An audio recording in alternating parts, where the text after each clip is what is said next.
Basically دو قربانیاں ہیں. ایک قربانی وہ ہے جو حج کے موقع پر ہوتی ہے، یہ فرض قربانی ہے جو سورۃ الحج میں جس کا ذکر آیا، اور سورۃ البقرہ میں ذکر آیا کہ اگر کسی کے پاس وہ قربانی کا جانور نہ ہو تو 10 روزے رکھ لے. وہ فرض قربانی ہے، اس کو کہتے ہیں ہدی. اور دوسری وہ ہے جو ہم عید قربان کے موقع پر کرتے ہیں، اس کو کہتے ہیں اضحیٰ، الف ضاد حا یا. اور یہ جو دوسری قربانی ہے اس کا ذکر بھی قرآن پاک میں سورہ الکوثر میں موجود ہے. فصلی لربک وانحر،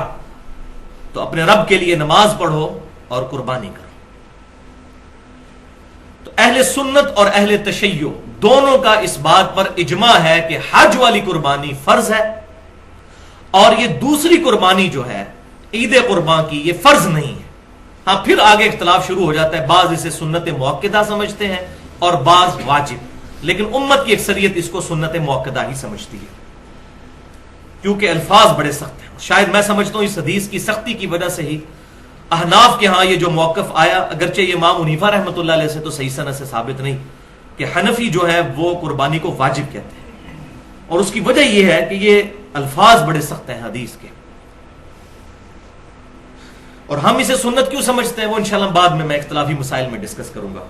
حدیث کیا ہے؟ سنن ابن ماجہ میں، مسند امام احمد میں اور المستدرک للحاکم میں، تینوں کتابوں میں صحیح سند کے ساتھ یہ حدیث موجود ہے. اور امام ذہبی نے بھی المستدرک میں اس کی صحت پر حکم لگایا ہے کہ آپ صلی اللہ علیہ وسلم نے فرمایا جو شخص استطاعت کے باوجود قربانی نہ کرے وہ ہماری عیدگاہوں کے قریب بھی نہ پھٹکے. وَلِعَوْذُ بِاللَّهِ، کتنی سختی، یعنی وہ عیدگاہ کے قریب رہا ہے جس کو استطاعت ہے اور وہ قربانی نہیں کرتا. وہ سخت الفاظ ہیں، اگر اس سے کوئی واجبیت نکال لے تو بعید نہیں ہے، ورنہ کم از کم سنت موقدہ تو ہے. اس کانٹیکسٹ میں دو اور احادیث بڑی اہم ہیں. پہلی حدیث صحیح مسلم کی ہے کہ آپ صلی اللہ علیہ وسلم نے فرمایا جس شخص کا قربانی کا ارادہ ہو تو وہ یکم ذوالحجہ کا چاند نظر آنے سے لے کر قربانی کرنے تک اپنے جسم سے نہ تو بال اکھیڑے اور نہ ہی ناخن.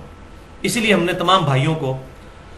جو ہے وہ یکم ذوالحجہ سے پہلے یہ میسج کر دیا تھا کہ آج جس نے بھی غیر ضروری بال صاف کرنے ہیں یا ناخن صاف کرنے ہیں تو وہ کر لے، ناخن کاٹ لے، کیونکہ اس کی وجہ یہ ہے کہ پھر 10 دن کا گیپ آ جاتا ہے. اس میں کوئی حرج نہیں. صحیح مسلم میں حدیث ہے کہ آپ صلی اللہ علیہ وسلم نے زیر ناف بالوں اور ناخنوں کے لیے 40 دن کی مدت مقرر فرمائی ہے. اور اس پہ میری بڑی ایکسکلوسیو گفتگو ہے اپنی نوعیت کی منفرد اہل سنت پاک.com پر، مسئلہ نمبر 32 کے نام سے مسلمان مرد و عورت کے بالوں اور دیگر اعضاء کے احکام. اس میں نے ڈیٹیل کے ساتھ یہ ایشوز ایڈریس کیے ہیں الحمدللہ. تو بہرحال یہ صحیح مسلم میں حدیث ہے قربانی کرنے والے کے لیے. اور دوسری حدیث ہے گفٹ، کہ اگر کسی کے پاس قربانی کی استطاعت ہی نہیں ہے، یعنی فائنینشلی وہ سپورٹ نہیں کر سکتی اس کو، وہ قربانی وہ نہیں کر سکتا، تو سنن نبی داؤد میں، سنن نسائی میں اور المستدرک للحاکم میں صحیح سند کے ساتھ یہ حدیث ہے. اور امام ذہبی نے بھی موافقت کی ہے امام حاکم کی، کہ آپ صلی اللہ علیہ وسلم کی خدمت میں ایک صحابی نے عرض کی کہ اے اللہ کے رسول صلی اللہ علیہ وسلم، میرے پاس ایک دودھ دینے والی بکری ہے، اس کے علاوہ کوئی جانور نہیں، اور نہ میرے پاس اتنی ہمت ہے میں کوئی جانور خرید کے قربان کر سکوں، تو کیا میں اسی کو ذبح کر لوں؟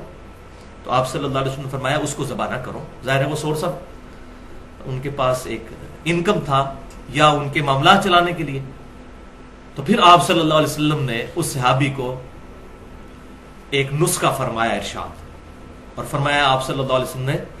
کہ عید والے دن باقی لوگ قربانی کر رہے ہوں گے، تم اپنے ناخن اور زیر ناف بال اور بغلوں کے بال یہ صاف کر لینا، اللہ کے ہاں تمہاری پوری قربانی لکھی جائے گی. اور اس میں یہ بات امپلائڈ ہے اس کے اندر یہ بات صحیح مسلم والی، کہ ایسا شخص بھی پھر یکم ذوالحجہ کا چاند نظر آنے سے لے کر عید قربان تک اپنے بال نہیں اکھیڑے گا اور نہ ناخن کاٹے گا. تو پھر باقی لوگ قربانی کرنے کے بعد بال صاف کریں گے جیسا کہ حاجی کرتے ہیں. اور اس میں حکمت یہ ہے کہ حاجیوں کی یہ نقل اتاری گئی ہے.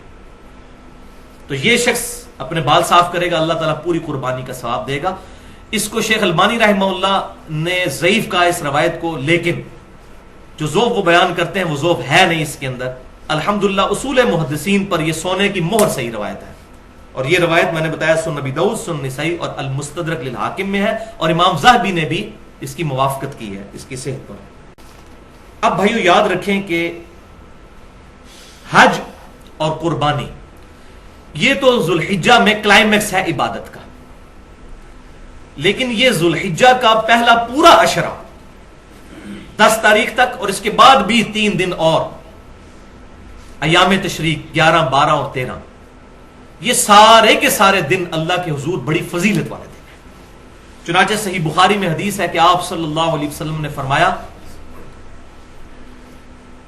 کہ باقی دنوں کی نسبت ان ذوالحجہ کے 10 دنوں میں کی گئی عبادت اس کی فضیلت کو کوئی نہیں پہنچ سکتا۔ صحابہ اکرام علیہم رضوان نے عرض کیا کہ جہاد بھی نہیں، جو اسلام کا ایپیکس اور سمم بونم ہائیسٹ گڈ ہے، ایمینول کانٹ کی فلسفی میں ہائیسٹ گڈ کو کہتے ہیں سمم بونم، اور قتال پر میری پوری گفتگو ہے تقریباً 35 سے 40 منٹ کی اہل سنت پاک.com پر، قتال کی اہمیت اور کلمہ گو اہل قبلہ مسلمانوں کی تکفیر کی مذمت، مسئلہ نمبر 25 کے نام سے، تو یہاں محل نہیں۔ تو صحابہ نے پوچھا جہاد کرنے سے بھی افضل ہے اس میں نیک عبادت اور نیکی کے کام کرنا؟ تو آپ صلی اللہ علیہ وسلم نے فرمایا کہ ہاں جہاد سے بھی افضل ہے، مگر یہ کہ کوئی شخص مال اور اپنی جان لے کر اللہ کی راہ میں نکلے اور نہ مال واپس آئے نہ اس کی جان واپس آئے، یعنی وہ شہید کر دیا جائے، تو ایسا شخص ان 10 دنوں میں عبادت کرنے والے سے آگے نکل سکتا ہے، ورنہ خالی جہاد میں شریک ہونے والا بھی اس سے عبادت میں آگے نہیں نکل سکتا۔ الحمدللہ یہ حدیث انٹرنیشنل نمبرنگ کے مطابق صحیح بخاری میں 969 نمبر ہے، اور اس پر امام بخاری رحمۃ اللہ علیہ نے باب باندھا ہے جس میں تعلیقاً کچھ روایتیں لے کر آئے ہیں، اور ان کی سند بھی مصنف ابن ابی شیبہ میں اور باقی کتابوں میں صحیح موجود ہے کہ ابن عمر رضی اللہ تعالیٰ عنہما اور سیدنا ابو ہریرہ رضی اللہ تعالیٰ عنہ ذوالحجہ کے ان 10 دنوں میں بازار کے اندر بھی تکبیرات پڑھا کرتے تھے، اللہ اکبر اللہ اکبر، لا الہ الا اللہ واللہ اکبر، اللہ اکبر وللہ الحمد۔ اور پھر امام بخاری لے کر آئے کہ امام محمد باقر رحمت اللہ علیہ جو سیدنا حسین رضی اللہ تعالیٰ عنہ کے پوتے ہیں، امام زین العابدین کے بیٹے، وہ نوافل نماز پڑھنے کے بعد بھی یہ تکبیرات پڑھا کرتے تھے۔ فرض کے بعد تو پڑھنی ہوتی ہیں ایام تشریق میں، وہ آگے آ بھی رہی ہے۔ تو یہ تکبیرات جو ہیں اللہ اکبر لا الہ الا اللہ واللہ اکبر اللہ اکبر وللہ الحمد، ان تکبیرات پر اہل سنت اور اہل تشیع کا اجماع ہے کہ یہی تکبیرات ہیں، اور اس کی تائید میں مسند امام احمد میں بھی یہی سی صحیح بخاری والی حدیث ہے کہ ان 10 دنوں میں اعمال کا ثواب جو ہے وہ جہاد سے بھی بڑھ جاتا ہے، اور 7 الفاظ ہیں کہ آپ صلی اللہ علیہ وسلم نے فرمایا کہ ان 10 دنوں میں کثرت کے ساتھ اللہ تعالیٰ کی تحلیل، تکبیر اور تحمید بیان کرو۔ تحلیل کہتے ہیں لا الہ الا اللہ کہنے کو، تکبیر کہتے ہیں اللہ اکبر کہنے کو، اور تحمید کہتے ہیں الحمدللہ، اور یہی اس کے اندر ہے اللہ اکبر لا الہ الا اللہ واللہ اکبر اللہ اکبر وللہ الحمد، حمد بھی آ جاتی ہے الحمدللہ۔ اور یہ جو ایام تشریق ہیں 10، 11، 12 اور 13، 4 دن، ان کا اشارتاً قرآن پاک میں بھی سورۃ البقرہ کی آیت نمبر 203 میں ذکر ہے، وَاذْكُرُوا اللَّهَ فِي أَيَّامٍ مَّعْدُودَاتٍ، اور اللہ تعالیٰ کی یاد رکھو ان مخصوص دنوں میں۔ اور اسی کے کانٹیکسٹ میں امام بخاری 969 نمبر حدیث میں لے کر آئے کہ ابن عباس رضی اللہ تعالیٰ عنہ کہتے ہیں کہ ایام معدودات سے مراد ایام تشریق ہے، اور مصنف ابن ابی شیبہ میں ہے کہ سیدنا علی رضی اللہ تعالیٰ عنہ 9 ذی الحجہ کی صبح سے لے کر 13 ذی الحجہ کی مغرب سے پہلے تک یہ تکبیرات پڑھا کرتے تھے، جو الحمدللہ اہل سنت اور اہل تشیع کے ہاں یہ اجماعی مسئلہ ہے کہ حج والے دن یعنی 9 ذی الحجہ، اب حج سعودی عرب میں جب ہوتا ہے ہماری یہاں پر 8 ہوتی ہے، ہم اپنے اعتبار سے ہی بات کریں گے، شب قدر بھی یہاں کی ہوگی، 9 ذی الحجہ بھی یہاں کی، تو 9 ذی الحجہ سے لے کر 13 کی شام تک الحمدللہ اہل سنت کہلوانے والے تینوں گروہ، بریلوی، دیوبندی، اہل حدیث اور اہل تشیع بھی یہ تکبیرات فرض نمازوں کے بعد پڑھتے ہیں، ایک دفعہ کم از کم بلند آواز سے اللہ اکبر لا الہ الا اللہ واللہ اکبر وللہ الحمد۔ اور بھائیو انہی عبادات میں سے ایک عبادت ان 10 دنوں میں بہت فضیلت والی وہ ہے یوم عرفہ یعنی 9 ذی الحجہ کا روزہ، جو صحیح مسلم میں حدیث ہے کہ آپ صلی اللہ علیہ وسلم نے ارشاد فرمایا کہ میں اللہ سے امید کرتا ہوں کہ 9 ذی الحجہ کا روزہ 2 سالوں کے گناہوں کا کفارہ بن جائے گا، 1 سال گزرا ہوا اور 1 سال آئندہ۔ الحمدللہ 2 سالوں کے گناہ کا کفارہ 9 ذی الحجہ کا روزہ بن جائے گا۔ لیکن یہ گناہ ہوں گے صغیرہ، کبیرہ گناہ صرف توبہ سے ہی معاف ہوتے ہیں، اور اس پہ میں نے ٹیکنیکل گفتگو کی ہے اہل سنت پاک .com پر، تقریباً 50 منٹ کی گفتگو ہے، مسئلہ نمبر 18 کے نام سے گناہ کبیرہ اور توبہ کا بیان، جس میں نے دلائل دی ہیں صحیح بخاری اور صحیح مسلم سے کہ جب کبھی بھی گناہ معاف ہونے کی بات ہوتی ہے اس سے مراد چھوٹے گناہ ہے، کبیرہ گناہ صرف توبہ سے معاف ہوتے ہیں۔ تو یوم عرفہ کا روزہ صرف غیر حاجیوں کے لیے ہے، کیونکہ صحیح بخاری اور مسلم کی متفق علیہ حدیث ہے کہ آپ صلی اللہ علیہ وسلم نے یوم عرفہ کا روزہ خود نہیں رکھا تھا، کیونکہ آپ حج کی حالت میں تھے۔ صحابہ نے آپ صلی اللہ علیہ وسلم کو مشروب پیش کیا تو آپ نے اعلانیہ طور پر پیا، تو صحابہ کو یہ بات پتہ چل گئی کہ آپ صلی اللہ علیہ وسلم کا خود روزہ نہیں ہے۔ تو غیر حاجی اپنے علاقے کے مطابق 9 ذی الحجہ کو چاند دیکھنے کے اعتبار سے روزہ رکھ لیں گے۔ اب اس میں تھوڑی سی کنفیوژن پائی جاتی ہے، میں چاہتا ہوں کہ یہ بھی ایک جو آج کل پخ چھوڑی ہوئی ہے جدید محققین نے، اس کا بھی رد کر دوں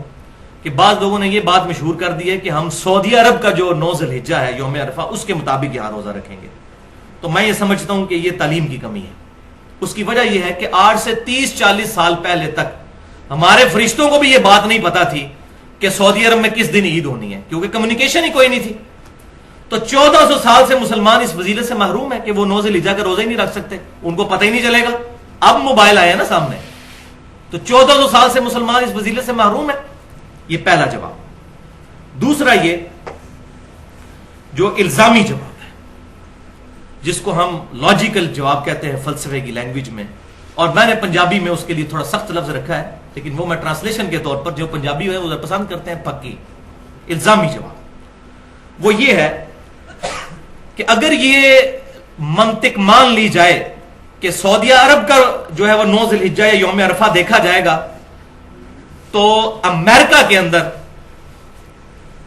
رات ہوتی ہے جب سعودی عرب میں دن ہوتا ہے۔ امریکہ میں قیامت تک یوم عرفہ پھر کبھی نہیں آئے گا۔ کیوں؟ کہ جب سعودی عرب میں دن ہوتا ہے امریکہ میں رات ہوتی ہے۔ وہ اتنا زیادہ گھنٹوں کا فرق ہے کہ کبھی بھی یوم عرفہ قیامت تک امریکہ میں نہیں آئے گا۔